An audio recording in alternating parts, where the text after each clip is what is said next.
जयस्थान में बाबूलाल सोरेन ने किया पूजा अर्चना। पूजा के बाद बाबूलाल सोरेन ने किया नामांकन। हरसुरा से बाबूलाल सोरेन ने ठोकी चुनावी दांव। रांची में महानगर छठ पूजा समिति का गठन। दीपिका पांडे सिंह और रामेश्वर उरांव बने संरक्षक। आलोक कुमार दुबे बने समिति अध्यक्ष।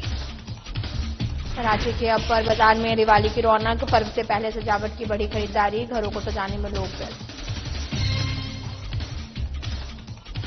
चतरा पुलिस को मिली बड़ी सफलता। 2 बड़े नक्सली कमांडर ने किया आत्मसमर्पण। 26 से अधिक मामलों में वांछित थे नक्सली कमांडर। लोहरदगा के गंगूपारा में ग्रामीणों ने पकड़े दर्जनों गाय भैंस। तस्कर अंधेरे का फायदा उठाकर हुआ फरार। पुलिस ने मामले की जांच की शुरू। नमस्कार, मैं हूं आपके साथ अंकिता पाल। बुलेटिन की शुरुआत करते हैं। मोदी सरकार ने 22 सितंबर से नए जीएसटी दरें लागू कर दी हैं, जिससे दिवाली धनतेरस की खरीदारी में तेजी आने की उम्मीद है। बीजेपी का कहना है कि इससे आम जनता को फायदा होगा, जबकि विपक्ष सवाल उठा रहा है कि सोना चांदी और बर्तन विक्रेताओं ने राहत न मिलने की शिकायत की है। वहीं ऑटो और बाइक शोरूम में भारी भीड़ देखने को मिली, जहां खरीदारों ने मोदी सरकार के फैसले की तारीफ की है। आम जनता के बीच में खुशी और निराशा दोनों देखने को मिल रही है, जिसका जायजा लिया हमारे संवाददाता विशाल भारद्वाज ने। मोदी सरकार ने जीएसटी की 56वीं काउंसिल की बैठक में ऐतिहासिक फैसला लिया। जीएसटी की दरों में कटौती की 12% और 28% वाली स्लैब को हटा दिया। कई सारी वस्तुओं को 5% और 18% वाले स्लैब में लाने का काम किया। समय बीता, अब दीपावली का त्योहार आने वाला है, जो कि भारत के सबसे प्रसिद्ध त्योहारों में से एक है। ऐसे में सवाल उठ रहे हैं कि क्या जो जीएसटी की दरों में कटौती की गई है, इससे जनता को फायदा हुआ है। कई सारे जो सवाल हैं एक साथ गूंज रहे हैं। इस वक्त हमारे साथ भारतीय जनता पार्टी के युवा मोर्चा के जो प्रदेश अध्यक्ष है शशांक राज हमारे साथ मौजूद है। दीपावली का त्योहार आ रहा है, लोगों को जो उम्मीद थी, आप लोग कैसे आग रहे हैं? क्या वाकई फायदा हुआ है? क्योंकि विपक्षी दल लगातार सवाल उठा रहे हैं। देखिए, प्रधानमंत्री नरेंद्र मोदी जी ने पहले दिन जनता को कमिटमेंट किया था कि त्योहार जो होगा वो बचत त्योहार के रूप में होगा, और इसको एक उत्सव के रूप में पूरे देश की जनता, भारतीय जनता पार्टी इसको मना रही। क्योंकि त्योहार के समय अगर किसी का जो खरीदारी परचेजिंग पावर है, आप उसको बढ़ा देंगे तो जनता खुश होती है। और प्रधानमंत्री नरेंद्र मोदी जी ने देश की चिंता करते हुए, देश की जनता की भावना को चिंता करते हुए इस प्रकार का न्यू जीएसटी रिफॉर्म्स लाया है।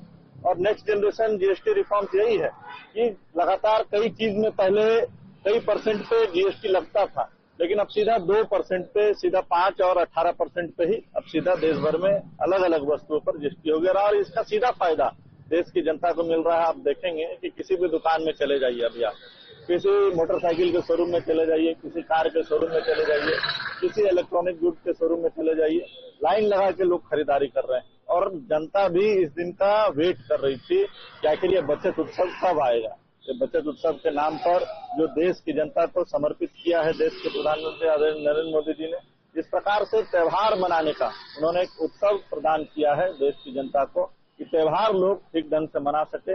और ज्यादा से ज्यादा, चूंकि त्योहार में हर साल लोग खरीदारी करते हैं, दुर्गा पूजा से लेकर दीपावली से लेकर धनतेरस से लेकर, दीपावली, धनतेरस, दुर्गा पूजा आम जन का अच्छा मन सके, इसके लिए बचत उत्सव पूरे देश भर में ये लागू किया गया है।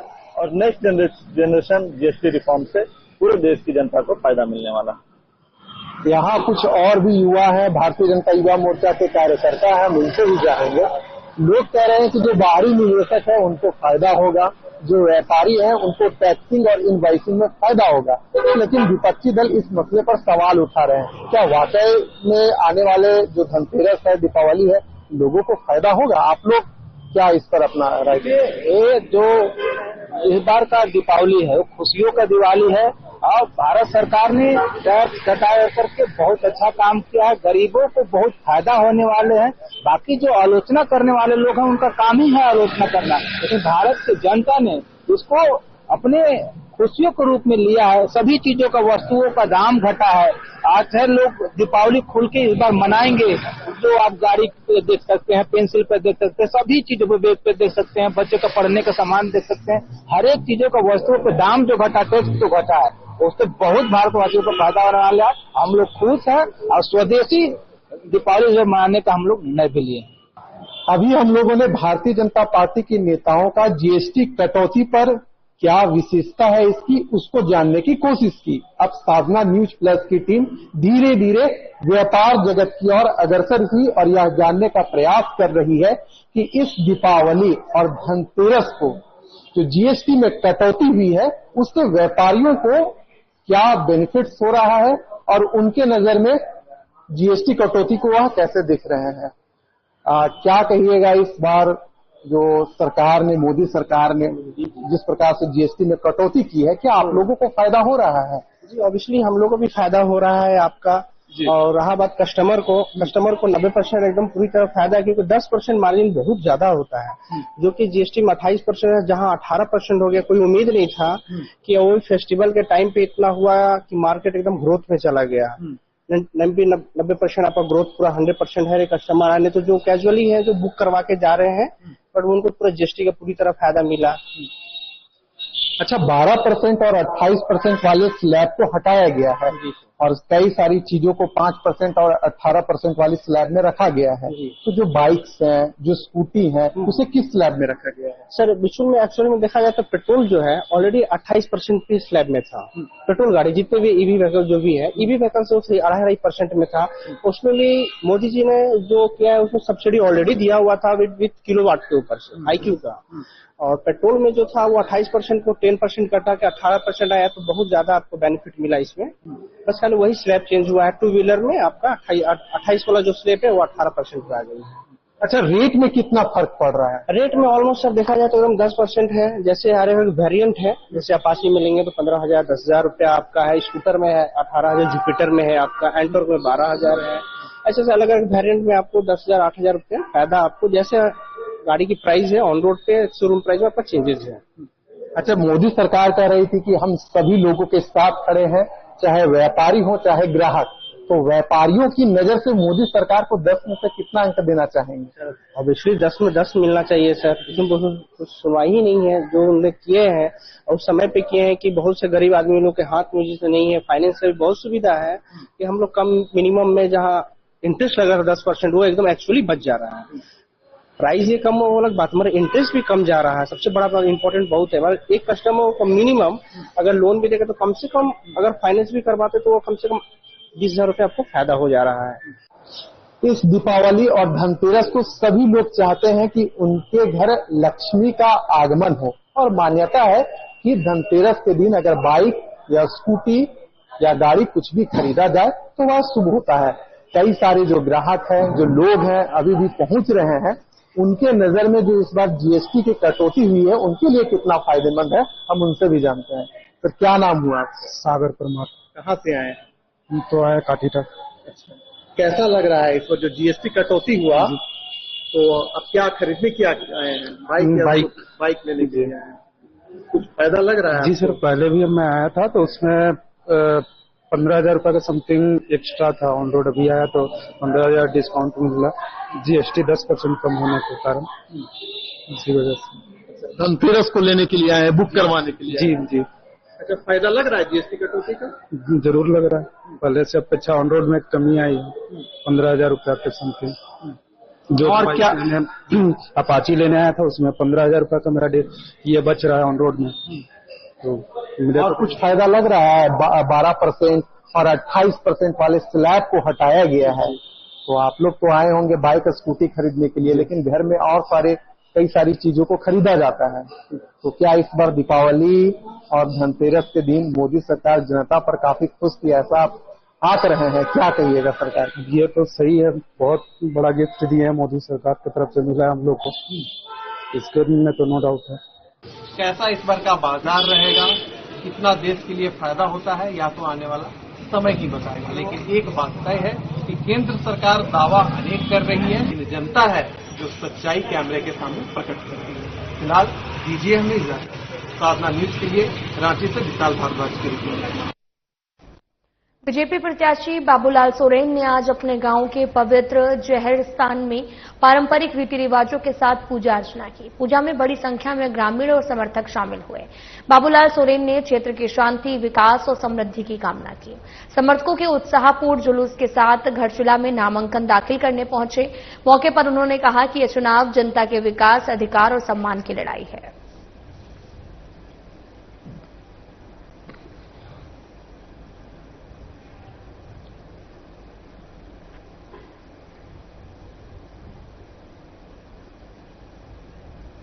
राजधानी रांची में कुर्मी समाज की आदिवासी दर्जा की मांग को लेकर हंगामा बढ़ता जा रहा है। कुर्मी समाज लगातार आदिवासी में शामिल होने का आंदोलन कर रही है, जबकि आदिवासी समाज इसका विरोध कर रहा है।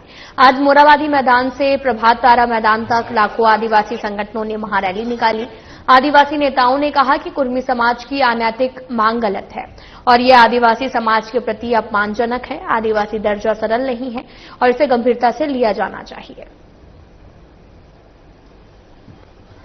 देखिए, आदिवासी बचाओ मोर्चा के आह्वान पर पूरे झारखंड के तमाम आदिवासी संगठनों के द्वारा आदिवासी हुंकार रैली का घोषणा था। आज उसी के उपलक्ष्य में आज हम लोग तमाम आदिवासी भाई बहन मिलकर के आदिवासी एकता का परिचय देने के लिए जा रहे हैं। और निश्चित रूप में जो झारखंड प्रदेश में जो चल रहा है ये गलत हो रहा है और यहाँ के सत्ता पक्ष हो या विपक्ष हो, सारे लोग राजनीति कर रहे हैं यहाँ के आदिवासी समाज के साथ में, और इसका हम निंदा करते हैं। और समझ में आ रहा है कि सत्ता पक्ष के सारे विधायक मौन हैं इस मामला पर। इससे भी साफ जाहिर होता है कि अंदर अंदर ये लोग वोट की राजनीति कर रहा है।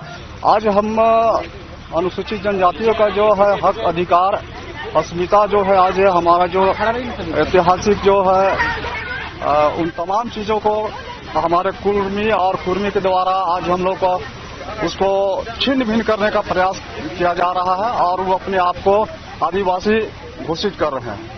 ये एक राजनीतिक षड्यंत्र के तहत कुर्मियों को राजनीतिक में हावी होने के लिए और हमारा जो है संवैधानिक जो हक अधिकार है उसको छीनने का प्रयास किया जा रहा है और हमारी जो है धर्म संस्कृति उसको भी उन लोगों के द्वारा बदलने का प्रयास किया जा रहा है, जिसके कारण से आज हम तमाम जितने भी हैं झारखंड राज्य के अलावा और जितने भी हमारे राज्य के हैं तमाम लोग जो है आदिवासी जो हैं वो सभी को हम लोग आज प्रभात तारा मैदान में हम लोग वहां पर जुटेंगे। रांची में महानगर छठ पूजा समिति का विधिवत गठन किया गया है। ग्रामीण विकास मंत्री दीपिका पांडे सिंह और लोहरदगा विधायक डॉक्टर रामेश्वर उरांव को समिति का मुख्य संरक्षक चुना गया है। आलोक कुमार दुबे को अध्यक्ष पद पर मनोनीत किया गया। समिति ने आगामी छठ महापर्व की तैयारियां शुरू कर दी गई। पर्व को स्वच्छ, सुरक्षित और श्रद्धालुओं के लिए सुविधाजनक बनाने के लिए नगर निगम और जिला प्रशासन के साथ समन्वय स्थापित किया जाएगा, ताकि रांचीवासियों के लिए छठ पर्व गरिमामय और सफल हो सके।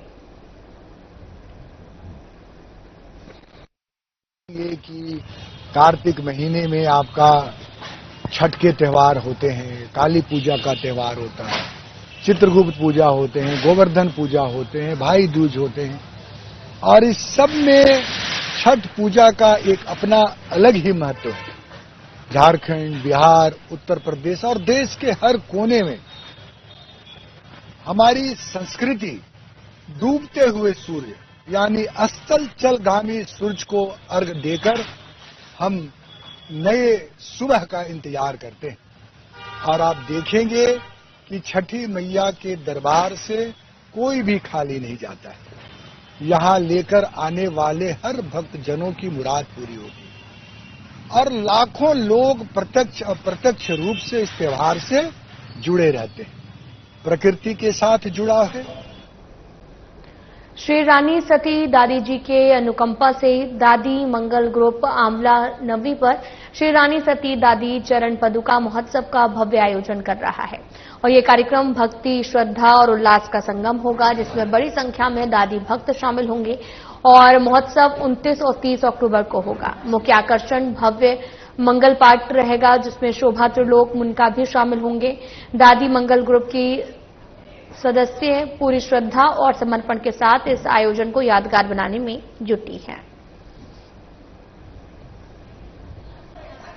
हम लोग इसमें दादी जी की चरणों की स्थापना करवा रहे हैं। पहले दिन हम 29 तारीख को सुबह चरणों की पूजा है। उसके बाद हम लोग का इस प्रोग्राम का विशेष आकर्षण है जो पहली बार हो रहा है यहाँ पे, वो हम लोग दादी जी के चरणों का अभिषेक करेंगे 51 kg। शाम को हम लोगों ने मेहंदी का प्रोग्राम रखा है। उसमें हम लोगों ने बहुत तरह के गेम, हॉजी और अल्पाहार की व्यवस्था की है। और दूसरे दिन सुबह चरणों की पूजा होगी और फिर चरणों की स्थापना होगी और फिर सुबह दोपहर को 2 बजे से भव्य मंगल पाठ का आयोजन किया जा रहा है, जिसमें हम लोग के समाज के कलाकार शोभा मेहता और सुलोकप्रिया पाठ करेंगे। हजारीबाग में छठ महापर्व की तैयारियां जोरों पर हैं। मत्स्य जीव सहयोग समिति ने शहर की झील की सफाई अभियान चलाया। समिति के सदस्यों ने झील से कचरा, जलकुंभी हटाई और पानी में नमक, हल्दी और पोटाश छिड़का। इसका उद्देश्य छठ व्रतियों के लिए स्वच्छ और संक्रमण मुक्त पानी सुनिश्चित करना है ताकि अर्घ देते समय कोई त्वचा या फिर जल जनित रोग न हो। समिति हर साल ये परंपरा निभाती है। स्थानीय लोगों ने समिति के प्रयासों की प्रशंसा की है और इसे पर्यावरण और धार्मिक पवित्रता के लिए जरूरी बताया। सर सफाई पर हम लोग ध्यान दिए हैं कि किनारे किनारे जितना भी असला कचरा था हम लोग साफ सफाई किए हैं। उसके पहले हम लोग चूना जलवा दिए हैं। 25 kg इसमें पोटाश डाले हैं, 60 क्विंटल नमक डाले हैं और अभी 4 क्विंटल हल्दी का पाउडर बना के खोल के दिया जा रहा है। और हम लोग एक मंच लगा रहता है समिति का। प्रकाश पर्व दिवाली अब केवल 2 दिन ही दूर है और लोग अपने घर की सजावट में व्यस्त हैं। राजधानी रांची के अपर बाजार में त्योहार की रौनक दिखने लगी है और मही इलेक्ट्रिकल के ऑनर रितेश कुमार ने बताया कि इस बार खरीदारी उम्मीद से बेहतर चल रही है। बारिश और लगातार त्योहारों के बीच में दुकानदारी धीमी रहने की आशंका थी, लेकिन ग्राहकों से अच्छी संख्या से उत्साह बढ़ा है। लोग अपने घरों को सजाने में जुटे हुए हैं। बहुत तरह की लाइट हमारे पास इस बार दिवाली में आई हैं। हालांकि 4 महीने 5 महीने उपरांत से बारिश हो रही है, तो थोड़ा सा मार्केट में डर था कि बारिश होगा तो दिवाली, दुर्गा पूजा का हाल आपने देखा ही, हर त्योहार हमारा बारिश से चलते बर्बाद रहा। तो इस बार भी डर था लोगों में कि पता नहीं कैसा रहेगा मार्केट। लेकिन हालांकि 4-5 दिन से बारिश नहीं होने के कारण मार्केट में सुधार है और बहुत अच्छी तरह की लाइट आई हुई है जो आप देख सकते हैं हमारे दुकान में उपलब्ध। अभी तो थोड़ा स्लो है, लेकिन देखिए लगातार 3 त्योहार एक मंथ में आना किसी के लिए पॉकेट के लिए थोड़ा सा बजट टाइट हो जाता है, लेकिन उम्मीद करता हूँ कि कुछ बेहतर हो। नहीं, हमारा हानि का बात मैं नहीं कर सकता हूँ क्योंकि हमारा क्या है, इलेक्ट्रिकल का प्रोडक्ट है। हमारा इलेक्ट्रिकल में वही है जो था, 18% का टैक्स था, 18% का ही टैक्स हमारा है। कोई गिरावट नहीं हुआ, कुछ ऊपर नहीं गया। धनबाद में दीपावली से पहले खाद्य सुरक्षा विभाग ने मिलावटी मिठाइयों का भांडाफोड़ किया है। बेकार बांध स्थित बसंत मिष्ठान भंडार और राजा नमकीन की दुकानों पर छापेमारी में लड्डू में हानिकारक चंपक रंग मिलाने पर मिठाइयां नष्ट की गई हैं। Food safety inspector doctor Raja Kumar ने बताया कि चंपक रंग कैंसर कारक है और स्वास्थ्य के लिए खतरा है। त्योहारों के दौरान लोगों की सुरक्षा के लिए अभियान चलाया जा रहा। दुकानदारों को चेतावनी दी गई है, दोबारा दोषी पाए जाने पर कानूनी कार्रवाई और जुर्माना लगाया जाएगा।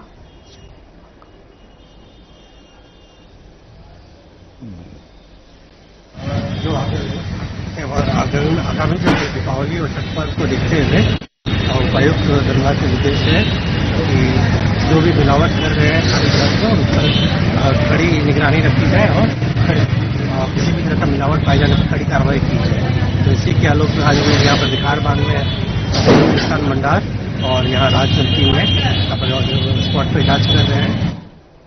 धनबाद उत्पाद विभाग को दीपावली से पहले बड़ी सफलता मिली है। विभाग की टीम ने तेतुलमारी थाना क्षेत्र के टीलाटांड में संचालित अवैध मिनी शराब फैक्ट्री का भांडाफोड़ किया है।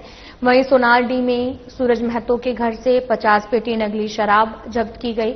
अधिकारी अमित कुमार ने बताया कि गुप्त सूचना के आधार पर की गई छापेमारी में 800 लीटर कच्चा स्प्रिट, नकली रैंपर, बोतलें और मशीनें बरामद हुई। फैक्ट्री में नामी ब्रांड की नकली शराब तैयार की जा रही है। जब्त सामान की कीमत लगभग 25 लाख रुपए आंकी गई। त्योहार को देखते हुए अभियान तेज किया गया है। विशेष छापेमारी अभियान चलाया था। सहायक आयुक्त उत्पाद धनबाद को गुप्त सूचना प्राप्त हुई थी कि तेतुलमारी थाना अंतर्गत ग्राम टीलाचाण में एक अवैध शराब फैक्ट्री का संचालन किया जा रहा है। उस गुप्त सूचना के आधार पर हमने बेतुलमारी थाना के सहयोग से आज सुबह दिनेश टुडू के घर में छापेमारी किया। छापेमारी के क्रम में वहां पे एक अवैध मिनी शराब फैक्ट्री का संचालन किया जा रहा था, उसका उद्भेदन किया गया। उद्भेदन में हमें करीब 800 लीटर कच्चा स्पिरिट और सारा तैयार माल मिला है। वहां से करीब 500 से 600 लीटर होगा, उसका काउंटिंग अभी चल ही रहा है। ठीक है, और इस पे हम लोग जो भी व्यक्ति संलिप्त हैं उस पर अग्रतर कार्रवाई करने के लिए अनुसंधान कर रहे हैं। बाजार मूल्य कम से कम 25 लाख रुपया है इसका। अवैध मिनी शराब फैक्ट्री का संचालन किया जा रहा था। पंचिंग मशीन है, खाली बोतल है, कैप है, रैपर है, तैयार रंगीन शराब है, स्पिरिट है, सारा चीज, कैरामल वगैरह सारा चीज। हमारी सुबह में हम लोग जो किए थे सोनाडी थाना अंतर्गत क्वार्टर बना हुआ है सोनाडी थाना के पीछे में, जहाँ पे कोयला वगैरह का काम होता है। वहाँ पे सूरज महतो नाम के व्यक्ति के क्वार्टर से हमें लगभग 50 पेटी अवैध विदेशी शराब जो निर्मित था वो बरामद किया गया, नकली विदेशी शराब था। बोकारो सेक्टर 1B में एक ब्लॉक गिरने से 16 परिवार बेघर हो गए हैं। 5 दिनों में से ये लोग खुले आसमान के नीचे रह रहे और महिलाएं और बच्चे विधायक श्वेता सिंह द्वारा बनाए गए टेंट में सोते हैं, जबकि पुरुष सामान की निगरानी करते हैं। घटना के बाद सांसद ढिल्लो महतो और अन्य नेता मौके पर आए, लेकिन प्रशासनिक मदद अभी तक नहीं मिली। पीड़ित परिवार प्रशासन की उदासीनता से निराश है और आरोप लगाते हुए HSCCL प्रबंधन उन्हें अवैध बता रहा, जबकि उन्होंने क्वार्टर के लिए सिक्योरिटी मनी जमा की थी। नहाने धोने का भी दिक्कत है, कई दिन से नहाए न है, क्या करें? पानी कहाँ, रोड पर देखिए सामान पसरा हुआ है। अब मेरा छोटा छोटा पोता पोती है, सब टेंट में सूखता है। जेंट्स लोग घूमता है, पहरा देता है रात भर, सामान चोरी हो जाएगा। उतना दिन शादी का हो गया से एक एक करके सामान जमा किए, अब देखिए रोड पर फेंका हुआ है सामान। हम लोग को रहने के लिए घर चाहिए। त्योहार आने वाला त्योहार है, त्योहार आ रहा है तो सरकार को समझना चाहिए ना। HSCL है, BSL है, सब सेल है, उन लोग को देना चाहिए ना, जो कि सबको पता है। आई महतो जी आए थे, टुल्लू महतो जी आए थे, बोल करके गए, उसके बाद से फिर ऐसे नहीं किए। हम लोग जब बिल्डिंग गिरा है तब से हम लोग रोड पर हैं। हर पार्टी के लोग आया, सांसद ढिल्लो जी भी आए, फोटो खिंचाए और बोले कि हम किसी कीमत पर इसको छोड़ने नहीं जा रहे हैं। आप लोगों को जब तक आवास नहीं दिया जाएगा हम चुपचाप बैठेंगे नहीं, आवास दिला करके ही रहेंगे। हम लोग भी बहुत खुश हुए, हम लोग भी निवेदन किए, लेकिन वो गए जिस दिन से, उस दिन से वो आज जिस दिन गिरा था उस दिन आए थे, फोटो खिंचाए, पत्रकार को स्टेटमेंट दिए, प्रेस रिलीज किए, लेकिन अभी तक फिर दोबारा वो लौट करके नहीं आए हैं। दूसरी बात, यहाँ के विधायक श्वेता सिंह हैं। श्वेता सिंह को ये खबर मिला वो दिल्ली में है, उनका संग्राम सिंह भी दिल्ली में है, कोई प्रॉब्लम है, वो गए हैं, हमको पता नहीं। लेकिन उन्होंने अपने कार्यकर्ता को यहाँ लगाकर यहाँ सेवा दिया, कुछ खाना वगैरह का व्यवस्था किया, टेंट लगा करके यहाँ अभी तक रखा है। पाकुड़ डीसी मनीष कुमार ने फर्जी आधार कार्ड मामले में सख्त कार्रवाई करते हुए 8 जांच टीमों का गठन किया। एसडीओ साइमन मरांडी के नेतृत्व में ये टीमें जिले के कई प्रखंडों में जांच करेंगी और जांच में पता चला कि बाहरी लोगों की मदद से फर्जी दस्तावेज के जरिए आधार कार्ड बनाए जा रहे थे, जिसमें यूपी, जम्मू कश्मीर, कर्नाटक और असम के सरकारी आईडी शामिल हैं। यह मामला तनवीर की शिकायत पर सामने आया। डीसी ने कहा, फर्जी आधार बनाना गंभीर अपराध है और दोषियों को बख्शा नहीं जाएगा। जांच अभियान जारी है।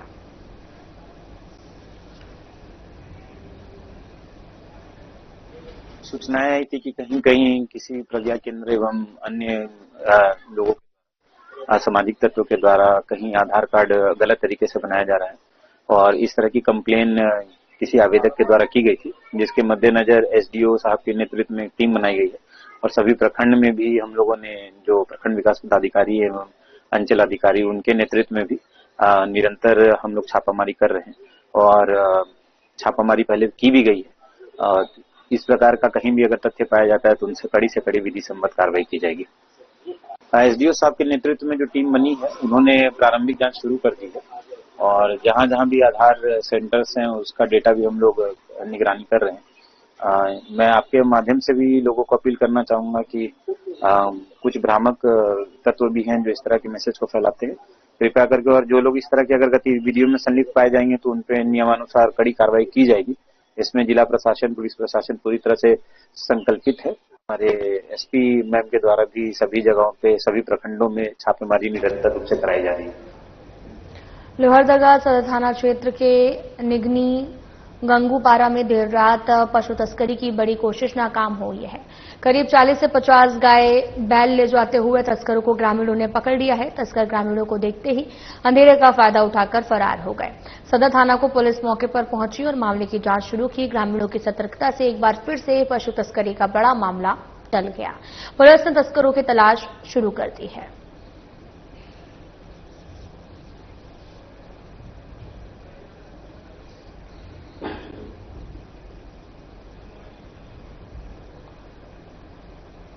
बोकारो में गौ तस्करी की कोशिश नाकाम हो गई है। आईटीआई मोड़ से पीछा करते हुए गौरक्षक दल ने पिंडराजोरा थाना सीमा क्षेत्र में एक टाटा मैजिक को पकड़ा, जिसमें 5 गौवंश बंगाल ले जा रहे थे और साथ ही वाहनों और जानवरों को पुलिस के हवाले कर दिया। गौरक्षक दल का आरोप है कि झारखंड से नियमित रूप से गौ तस्करी की जाती है। पुलिस मामले की जांच कर रही है और फरार चालक की तलाशी जारी है।